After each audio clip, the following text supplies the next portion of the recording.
Hello guys, this is an overview for the LEGO Mindstorms EV3 Kit and what it contains. The LEGO Mindstorms EV3 Kit is packed with all components you need to build and program robots. It contains EV3 brick, the brain of the robot. This programmable brick allows you to control motors and sensors. Motors, large and medium motors that help your robot move and interact with its environment. Sensors.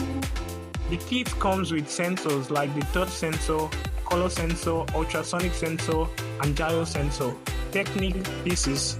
LEGO Mindstorms provides pieces specially designed for building complex structures and mechanisms. Cables.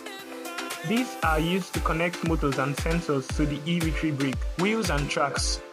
Used to give your robot mobility. Battery pack powers the EV3 brick and motors. This kit allows students to create a wide range of robots with different capability and functions. Thank you for watching. Please don't forget to like and subscribe.